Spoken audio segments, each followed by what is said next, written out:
کم ہے. اس میں کیا حکمتیں ہیں یہ اللہ بہتر جانتا ہے, لیکن اللہ نے بنا دیا یہ سسٹم. یہ نہیں کہ آپ توہین کرنا شروع کر دیں. میں بار بار بیان میں کہتا ہوں, ہم نے اپنے بزرگوں کو, اپنے علماء کو دیکھا ہے کہ اپنے گھر کی زوجہ کا بہت احترام سے نام لیا کرتے تھے, کوئی حاکمانہ لب و لہجہ اختیار نہیں کرتے, اور یہ اسلام نہیں سکھایا ہے. کئی دفعہ میں نے بیان میں بتایا, ہمارے شیخ مفتی رشید احمد صاحب رحمہ اللہ تعالی جب گھر والوں سے کہتے تھے نا اپنی زوجہ سے کھانا لگا دو, تو یہ نہیں کہتے تھے کھانا لگا دو, کھانا لگوا دو. حالانکہ لگانا انہوں نے ہی ہے, لیکن کہتے تھے ایسا لب و لہجہ جیسے جس سے یہ جھلکے کہ یہ نوکرانی ہے. یہ لب و لہجہ شریعت میں پسندیدہ نہیں ہے, کیونکہ وہ بیوی آپ کے پیرالل ہے, وہ آپ کی نوکرانی نہیں ہے. اس سے بوٹ پالش کروانا یہ برا کام ہے, بہت سخت.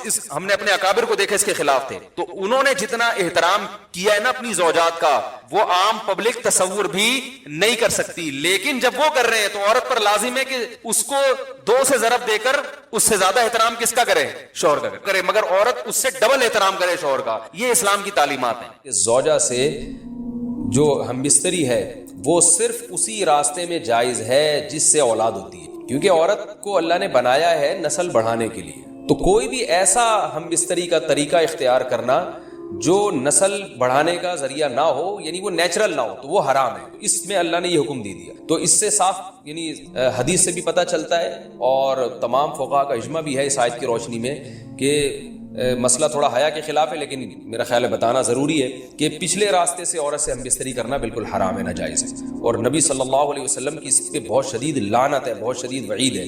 تو یہ بالکل اللیگل ہے اسلام میں کہ عورت کے پچھلے راستے سے اس سے ہم بستری کی جائے. جو لوگ لڑکوں سے بدفعلی کے عادی ہوتے ہیں ان کو یہ ایک چسکا لگ جاتا ہے, تو یہ حرام ہے, ناجائز ہے, کیونکہ اللہ نے بتا دیا کہ یہ تمہارے لیے بمنزلہ کھیت. مفتی طارق مسعود کے بیانات کے لیے طارق مسعود آفیشیل کو سبسکرائب کریں. طارق مسعود آفیشیل.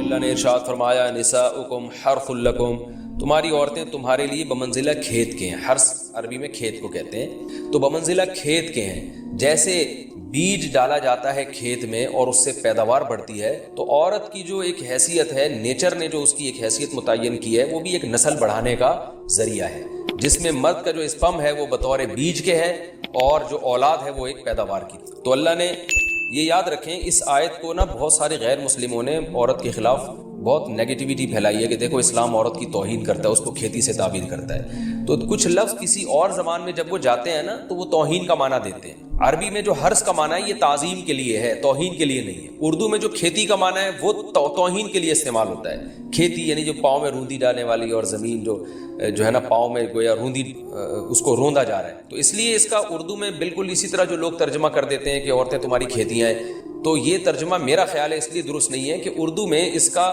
مفہوم ہی چینج ہو جاتا ہے. یعنی گویا ایک عزت کے لیے جو لفظ اللہ نے استعمال کیا وہ ذلت کا ذریعہ بن جاتا ہے. تو اس لیے کسی بھی زبان میں جب ہم کسی بھی لفظ کا ترجمہ کرتے ہیں تو اس زبان کے ہمیں محاوروں کو دیکھنا چاہیے کہ اس زبان میں یہ لفظ کس معنی میں استعمال ہو رہا ہے. مثال کے طور پر ہو سکتا ہے کتا کا لفظ کسی زبان میں وفاداری کے لیے استعمال ہوتا ہو, کسی کو لوگ ڈاگ کہتے ہوں تو اس کا مقصد ہوتا ہے وفادار انسان ہے, لیکن ہمارے ہاں اردو میں گالی ہے وہ, اور آپ بولیں کہ بھئی وہ فلاں قوم ڈاگ کہتی ہے تو ہم کتا کہیں گے, تو آپ جب اس کا ترجمہ اردو میں کریں گے تو کتے سے نہیں کر سکتے. تو اسی طرح یہ عربی کا جو لفظ ہے اس میں بھی یہ چیز غور یعنی ملحوظ رہنی چاہیے. تو اس لیے اس کا ترجمہ کیا جائے گا تمہاری عورتیں تمہارے لیے پیداوار بڑھانے کا ذریعہ ہیں, نسل بڑھانے کا ذریعہ ہیں.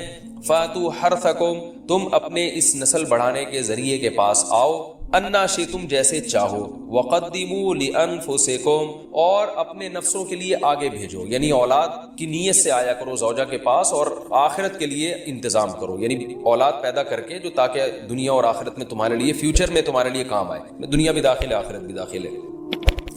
تو یہ آیت کا بھی ایک شان نزول ہے کہ صحابہ کرام تو چونکہ جو خواتین تھیں مکہ میں صدیوں سے وہ لوگ آباد تھے, ان کے سفر خاص طور پہ عورتوں کے سفر بہت ہی کم ہوا کرتے تھے.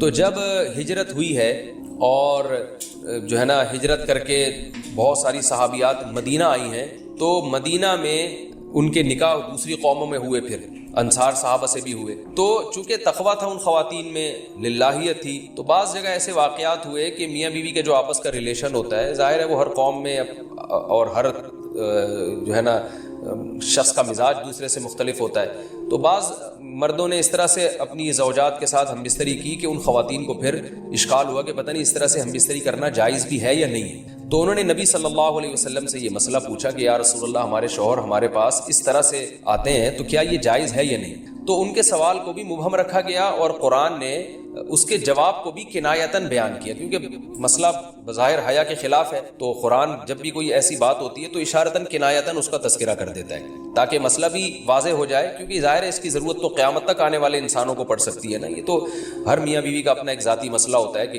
ہمیں کس طرح سے پرمیشن ہے، کس طرح سے پرمیشن نہیں ہے. تو اللہ تعالیٰ نے بھی اشارتاً ہی اس حکم کو قرآن میں بیان کر دیا. قرآن میں اس لیے بیان کیا کہ تاکہ اس میں کوئی اجتہادی اختلاف کی گنجائش نہ رہے. تو اللہ نے قرآن مجید میں بیان کیا، فرمایا نساؤکم حرث لکم، تمہاری جو ازواج ہیں، تمہاری جو بیویاں ہیں، وہ تمہارے لیے بمنزلہ کھیت ہیں.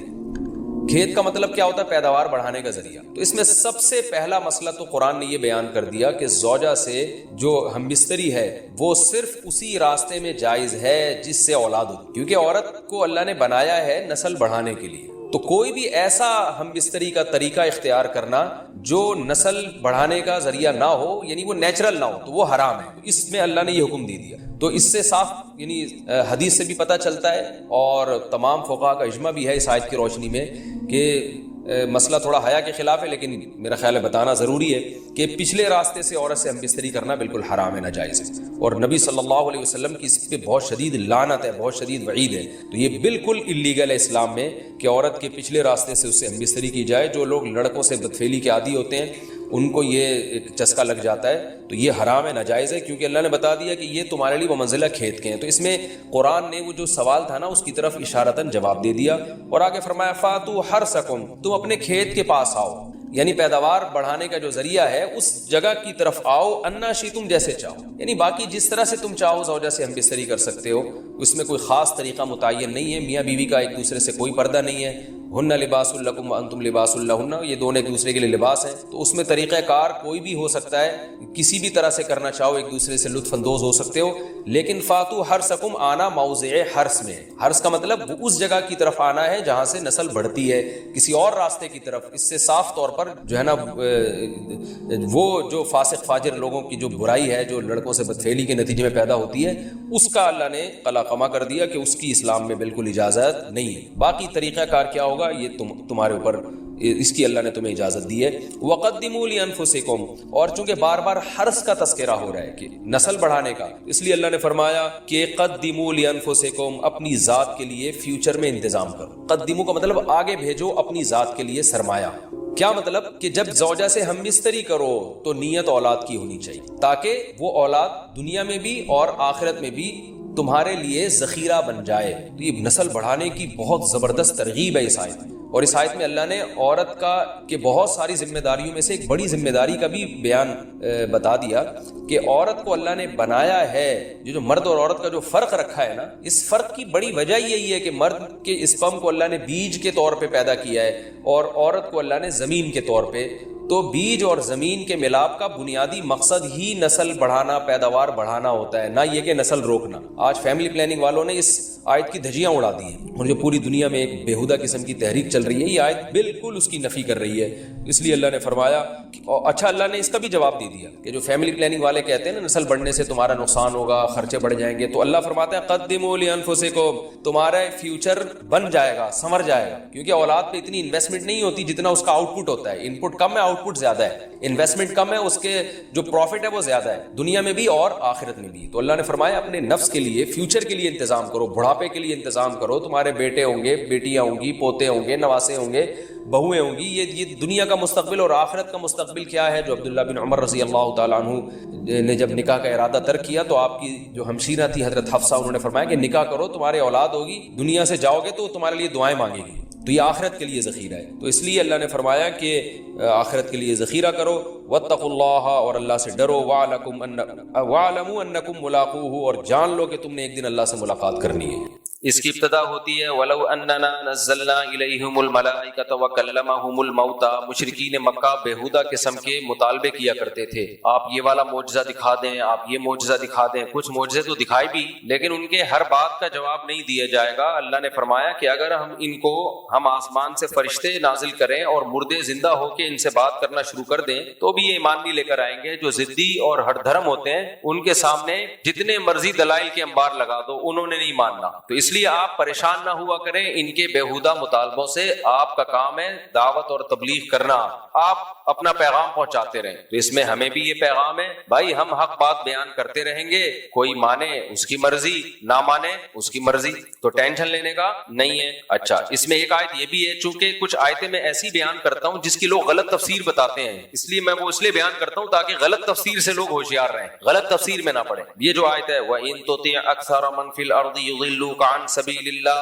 اے نبی آپ اگر زمین میں اکثریت کی اتباع کریں گے تو یہ آپ کو اللہ کے راستے سے گمراہ کر دیں گے۔ آج کل اس کا ایک غلط مطلب بیان کیا جا رہا ہے، کوئی نیا فرقہ امت میں اٹھتا ہے، کوئی نئی بات لے کر آتا ہے مارکیٹ میں جو اس سے پہلے کبھی کسی نے سنی نہیں ہوتی۔ جب علماء رد کرتے ہیں کہ بھائی پوری امت ایک طرف جا رہی ہے، تم 1.5 اینٹ کی الگ مسجد کیوں بنا رہے ہو، تو وہ دلیل میں آیت پیش کرتے ہیں کہ تم اگر اکثریت کو فالو کرو گے تو گمراہ ہو جاؤ گے۔ دیکھو قرآن کہہ رہے ہیں اکثریت کو فالو مت کرنا، اور بھائی یہ مطلب آیت کا نہیں ہے۔ یہ نبی صلی اللہ علیہ وسلم کے دور میں نازل ہوئی جب اکثریت کافروں کی تھی، دنیا شرک اور کفر سے بھری ہوئی تھی۔ اس میں اکثریت سے مسلمانوں کی اکثریت مراد نہیں ہے، کیونکہ مسلمانوں کی اکثریت کو تو فالو کرنے کا حکم دیا گیا ہے۔ مسلمانوں میں اکثریت گمراہی پہ جمع نہیں ہو سکتی۔ جب کوئی ایمان والے ہیں، قرآن و سنت کو حجت مانتے ہیں، تو ان میں اکثریت کا کسی بات پہ جمع ہونا یہ اس کے برحق ہونے کی ایک بہت بڑی علامت ہے۔ حدیث میں آتا ہے من شذ عن جماعت المسلمین شذ فی النار،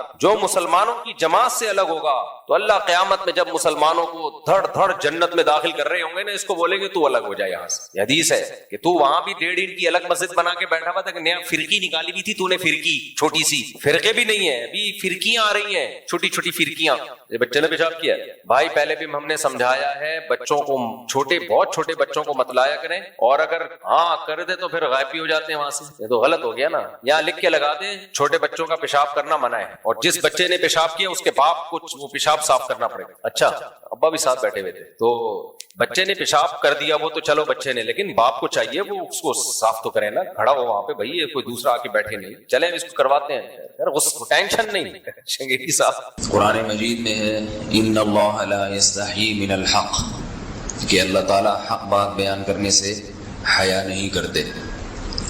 حدیث میں بھی بعض ایسے مسائل کو اللہ کے رسول نے بیان کیا ہے صلی اللہ علیہ وسلم نے جو بظاہر حیا کے خلاف ہیں، مگر اس لیے بیان کیا کہ اگر آپ صلی اللہ علیہ وسلم بیان نہ کرتے تو لوگ ان بے شرمی کے کاموں میں مبتلا ہو جاتے۔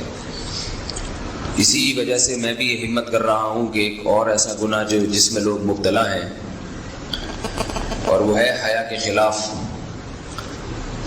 مگر ہے بہرحال شریعت کا مسئلہ اور لوگ اس میں گناہ میں مبتلا بھی ہیں، اس لیے بتانا ضروری ہے۔ وہ یہ ہے کہ لوگ شادی کے بعد بھی، آج کی نوجوان نسل زوجہ سے، بیوی سے غیر فطری طریقے سے ہم بستری کرتے ہیں، انٹرنیٹ پہ بیہودہ فلمیں دیکھتے ہیں، تو جو چیز انگریزوں کی دیکھ رہے ہیں کہ ان کے کلچر آہستہ آہستہ میڈیا کے ذریعے ہمارے معاشرے میں بھی آ رہا ہے۔ اللہ کے رسول صلی اللہ علیہ وسلم نے لعنت فرمائی ہے، ایک روایت میں ہے کہ اللہ اس کی طرف دیکھے گا نہیں کہ جو اپنی زوجہ سے پچھلے راستے سے ہم بستری کرے گا۔ یہ بیماری بھی، یہ گندگی بھی لوگوں میں پھیلتی جا رہی ہے، خاص طور پہ جن کو لڑکوں سے بدفعلی کی عادت پڑ جائے تو وہ زوجہ سے فطری راستے سے ہم بستری نہیں کرتے۔ اللہ نے فرمایا کہ نساؤکم حرث لکم، یہ تمہاری زوجات ہیں، بیویاں ہیں، یہ نسل بڑھانے کے لیے ہیں، تو اسی راستے میں انسان اپنی خواہش کو پوری کر سکتا ہے جس راستے سے نسل بڑھتی ہے، اس کے علاوہ کسی اور راستے سے اپنی خواہش کو پورا کرنا یہ حرام ہے، گناہ کبیرہ ہے، گندگی ہے۔ ہمارے پاس کیسز آتے ہیں، ایک پاک دامن لڑکی کی شادی ہوتی ہے، لڑکا بھی بظاہر بڑا نیک، لیکن کیا ہے، لڑکا چونکہ ٹھرکی ہوتا ہے، شہوت کا درندہ ہوتا ہے، تو وہ یہ نہیں دیکھتا کہ میں اپنی بری خواہش مٹانے کے لیے میں اپنی زوجہ کو غیر فطری طریقے پر مجبور کیسے کر سکتا ہوں۔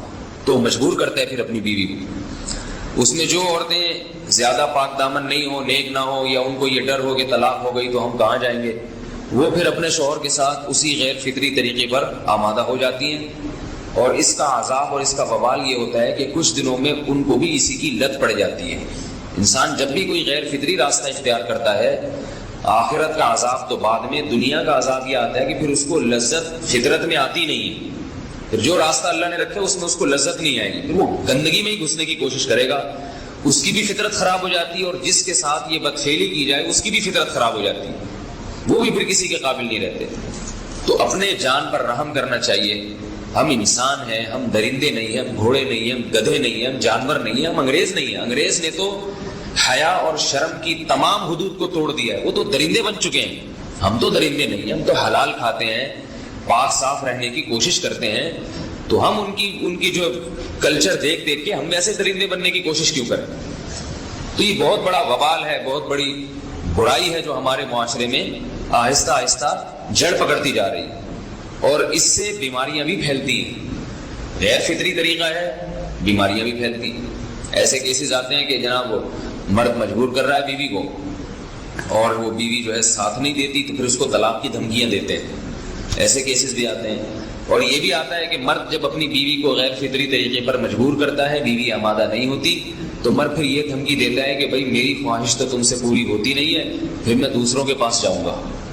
تو یاد رکھیں، جس عورت کا شوہر یہ دھمکی دے اس کو کہ میں زنا کروں گا اگر تم نے میری خواہش پوری نہیں کی غیر فطری طریقے سے، تو عورت اپنے شوہر سے کہہ دے کہ جاؤ تم کہیں اور جا کے منہ کالا کرو، تمہاری فطرت میں گندگی ہے تو یہ مجھے گندا بنانے کی کوشش نہ کرو. اس کو زنا کرنے دیں، وہ اللہ آخرت میں اس سے بھگتے گا. ہر بیماری کا اللہ نے علاج رکھا ہے. اللہ کے رسول صلی اللہ علیہ وسلم نے فرمایا، صحیح بخاری کی حدیث، ما انزل اللہ من داء الا انزل له دواء. کوئی بیماری ایسی نہیں ہے جو اللہ نے نازل کی ہو اور اس کے لیے دوا نہ رکھی ہو دنیا میں.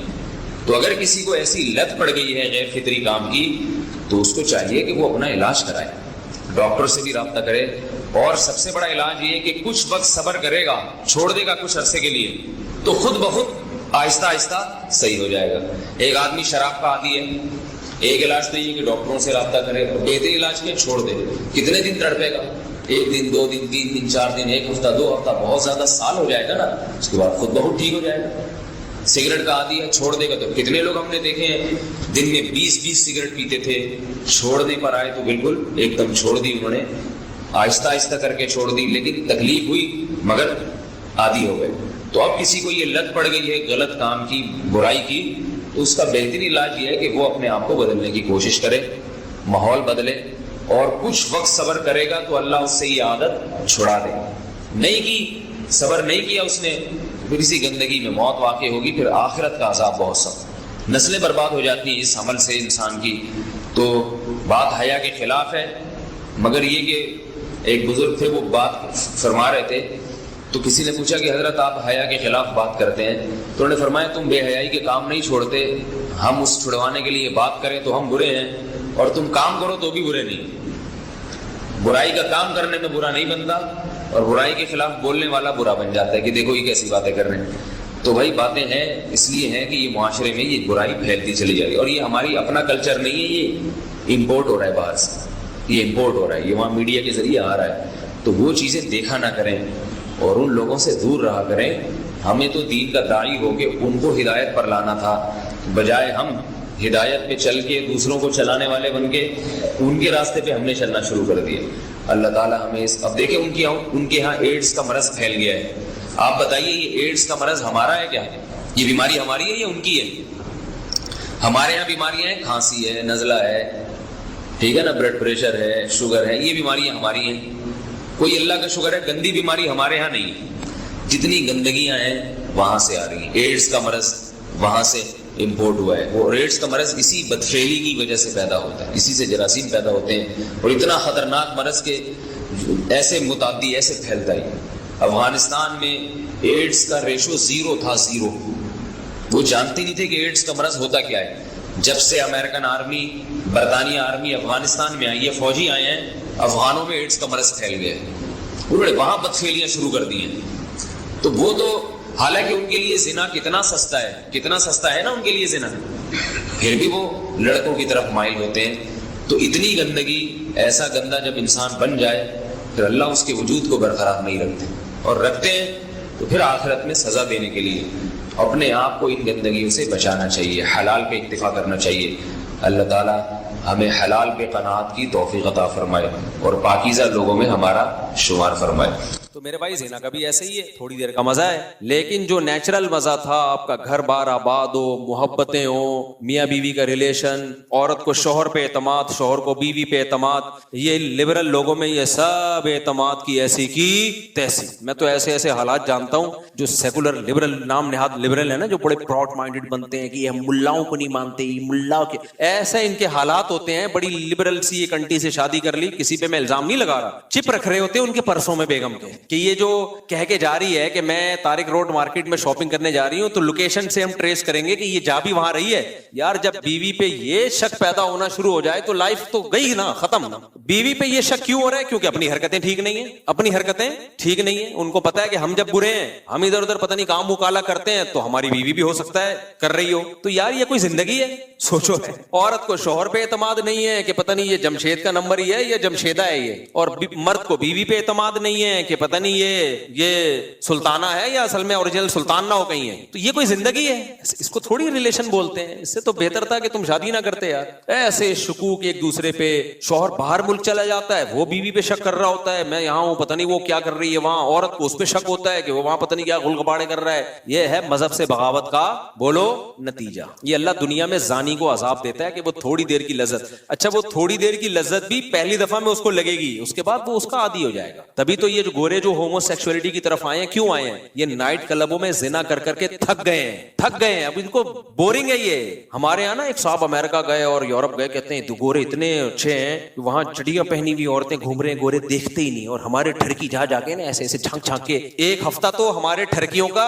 لڑکیاں دیکھنے میں گزرتا ہے, اس کے بعد جاب تلاش کرتے ہیں وہ. میں نے کہا یہ اس سوسائٹی کا کوئی پازیٹو پہلو نہیں ہے, یہ نامرد ہونے کی علامت ہے. اگرچہ یہ ٹھرک ٹھیک نہیں ہے, میں ایسے نہیں کہہ رہا آپ مردانگی دکھائیں وہاں جا کے, یہ اس کی علامت ہے. اللہ نے ان سے لذت ہی چھین لی ہے, کیونکہ یہ زنا کر کے نا اب یوز ٹو ہو گئے. ان کے لیے جمشید میں اور جمشیدہ میں کوئی فرق رہا نہیں ہے, محمود اور محمودہ ان کے لیے برابر ہو گئی ہے. سمجھتے ہو کہ نہیں سمجھتے؟ یہی عذاب نہیں ہے کیا کہ ایک لذت جو ایک اللہ نے مرد کے دل میں عورت کی طرف لذت رکھی, وہ لذت ہی چھین لی اللہ نے. ہمارے لوگوں سے نہیں چھینی ہے تو یہ ٹھرکی بنے ہوئے ہوتے ہیں وہاں جا کے. ہاں اللہ نے یہ بولا ہے کہ یہ کام مت کرو بھائی, نظر کی حفاظت کرو, اور ایک حلال طریقے سے جو نکاح کا طریقہ اللہ نے رکھا ہے. تو زانی جو زنا کرنے والا ہے اس کو آخرت میں تو بہت سخت سزا ہے, وہ تو جہنم کی آگ ہے. حضرت جبریل کو نبی نے دیکھا نا معراج میں, تو نبی صلی اللہ علیہ وسلم نے دیکھا کہ کچھ لوگ ننگے مرد اور ننگی برہنہ عورتوں کو آگ میں جلایا جا رہا ہے, اور وہ آگ کے شعلوں کے ساتھ اوپر آتے ہیں. تو آپ نے جبریل سے پوچھا یہ کون ہے؟ جبریل نے فرمایا یہ آپ کی امت کے زنا کرنے والے مرد اور زنا کرنے والی عورتیں ہیں. انہی مرد اور عورتوں کو ایک ساتھ اللہ نے ڈالا ہے, جلو اس عذاب کو دیکھو. اللہ ہم سب کو اس عذاب سے محفوظ رکھے. تو زنا ہلکا عذاب نہیں, آخرت کا عذاب بھی بہت سخت ہے, لیکن دنیا میں زانی کو کیا سزا ملتی ہے؟ اس کی جو خاندانی جو گھر کی لائف ہے اس کی ایسی کی تیسی. پھر جب بچوں کو پتا چلتا ہے ہمارا باپ ایسا, بچوں کے دل میں بھی باپ کی کوئی عزت نہیں رہتی. وہ باپ کو بھی جمشید سمجھتے ہیں, ڈیڈی پاپا واپا سب ختم, ابا ابو بزرگی سب ختم. اس لیے میں تبھی تو آپ لوگ کو 4 شادیوں پہ سیٹ کر رہا ہوں. زنا کی طرف مت جاؤ بھائی, خاندان بڑھاؤ, اولاد ملے گی حلال اولاد. انگریزوں کے اولاد بھی حلال نہیں ہے, وہ بھی زنا کی پیداوار ہے. تبھی ان میں اتنے سیپریشن کے واقعات ہیں. میں نے گورے کا انٹرویو لیا کسی یورپ میں, میں نے کہا آپ کے فادر کیا کر رہے ہیں؟ انہوں نے کہا فادر پتہ نہیں کدھر ہے. اپنے پھر فادر کو گالیاں دینے لگا. وہ میں کہا یار اسٹائل ہے بھائی. تو کیونکہ وہ فادر جو تھا نا, وہ اس کی ماں کو چھوڑ کر کہیں اور منہ کالا کرنا شروع کر دیا تھا اس نے, پھر اس کو چھوڑ کے کہیں اور منہ کالا کرنا شروع کر دیا. تو اولاد کو ایسے فادر سے محبت ہوگی کہاں ہوگی ماں. تو خیر, تو اس لیے اللہ نے کیا فرمایا کہ جو ایمان والے لوگ ہیں الا علی ازواجہم او ما ملکت ایمانہم, باندیاں کا نظام ختم ہو گیا. اب صرف کیا ہے بھائی؟ الا علی ازواجہم, ایمان والا اپنی زوجہ کے علاوہ کہیں اور نہیں جاتا. اچھا دیکھو, اللہ یہ بھی کہہ سکتے تھے کہ ایمان والے لوگ اپنی زوجہ کے پاس جاتے ہیں, یہ اسٹائل بھی ہو سکتا تھا نا, لیکن اللہ نے یہ انداز نہیں اختیار کیا, بلکہ اللہ نے کہا کہ یہ لوگ اپنی شہوت کو کہیں بھی پورا نہیں کرتے سوائے بیوی کے. یہ انداز کیوں اللہ نے رکھا؟ رکھا تاکہ فحش فلمیں دیکھنے والے بھی سمجھ جائیں کہ یہ بھی کیا ہے, بولو حرام ہے, اور ہینڈ پریکٹس کرنے والے بھی سمجھ جائیں کہ یہ عمل بھی کیا ہے, حرام, یہ ناجائز ہے, جائز عمل نہیں ہے. جو لڑکوں سے بدفعلی کرتے ہیں وہ بھی سمجھ جائیں کہ یہ عمل بھی کیا ہے, بولو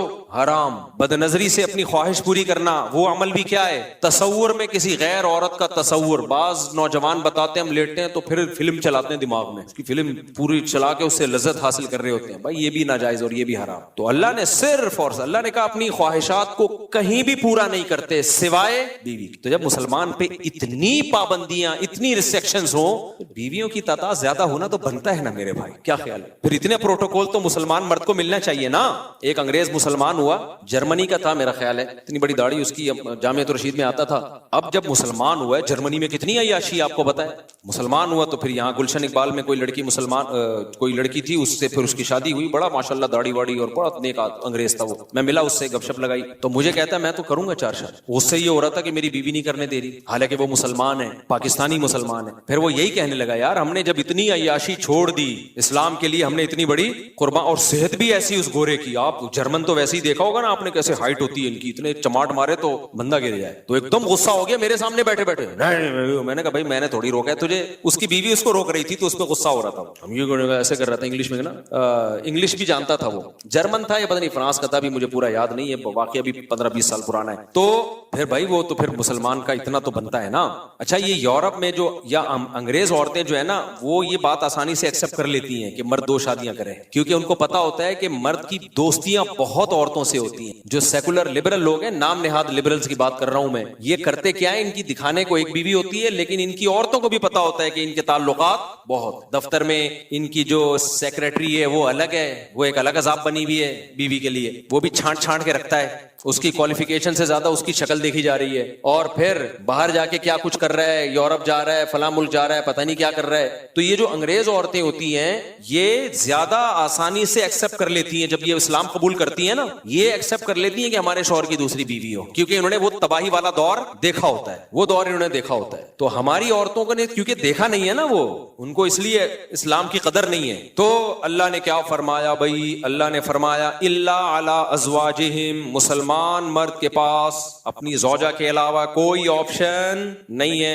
اچھا یہاں پھر ڈاکٹر لوگ ٹانگ اڑاتے ہیں, ڈاکٹر کہتے ہیں ایکچولی یہ جو ہینڈ پریکٹس وغیرہ ہے اس سے ایکچولی صحت کو نقصان نہیں ہوتا, اور یہ تو وغیرہ وغیرہ جو ڈاکٹر فضول باتیں کر رہے ہوتے ہیں. دیکھو ایک چیز خوب اچھی طرح سمجھ لو, ہر چیز میڈیکل سائنس سے ثابت نہیں ہو سکتی. میڈیکل سائنس کیا کرتی ہے کہ وہ کہتے ہیں بھائی جب آپ سیٹسفائی ہوتے ہو ادھر ہو یا ادھر ہو, تو جو وہاں آپ کی باڈی میں چینجنگ آتی ہے وہی یہاں بھی آتی ہے. یعنی وہ تو اس کو بالکل ایک سمپل اس پر لے کے جا رہے ہوتے ہیں, لیکن حقیقت یہ ہے اس سے میڈیکلی بھی آپ کو نقصان ہوتا ہے, کیونکہ مینٹلی آپ ڈسٹرب ہوتے ہو. اللہ نے جو کام, نیچر کبھی غلطی کرتی ہے, مجھے ایک بات بتاؤ, فطرت کبھی 2 نمبری کرتی ہے؟ تو اللہ نے مرد کو عورت کے لیے, عورت کو مرد کے لیے پیدا کیا ہے. اگر یہ خواہش آپ کی ہاتھ کے ذریعے یا کسی اور طریقے سے پوری ہوگی تو یہ ہو نہیں سکتا کہ آپ ذہنی طور پر آپ ڈسٹرب نہ ہو, یہ ہو نہیں سکتا, یہ ناممکن ہے. اللہ نے ہمارے لیے دودھ کو پیدا کیا ہے یا چرس کو پیدا کیا ہے؟ دودھ کو پیدا کیا. دودھ پیتے رہو, مینٹلی کوئی دماغ میں کوئی خرابی آئے گی آپ کے؟ بھائی کیونکہ نیچرل ہے نا,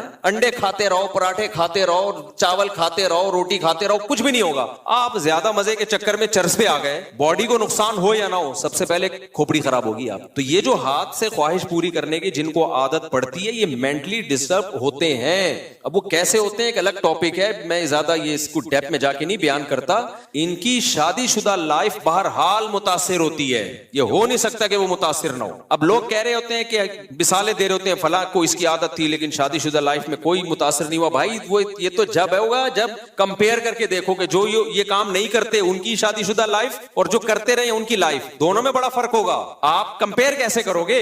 تو جب انسان مینٹلی کسی اور جگہ اپنے آپ کو سیٹ کر لیتا ہے تو اس کو اس سیٹنگ سے نکلنے میں ٹائم لگتا ہے بہت زیادہ. میرے پاس کتنے نوجوان آئے ہیں جن کو عادت ہو گئی تھی, بہت زیادہ عادت ہو گئی تو وہ اتنے ڈسٹرب ہوئے, وہ کہہ رہے ہیں ہم اسی کام میں سیٹسفائی زیادہ ہوتے ہیں. یہ خود ایک آپ کے یہ اس کی علامت ہے کہ آپ کی جو دماغی صحت ہے وہ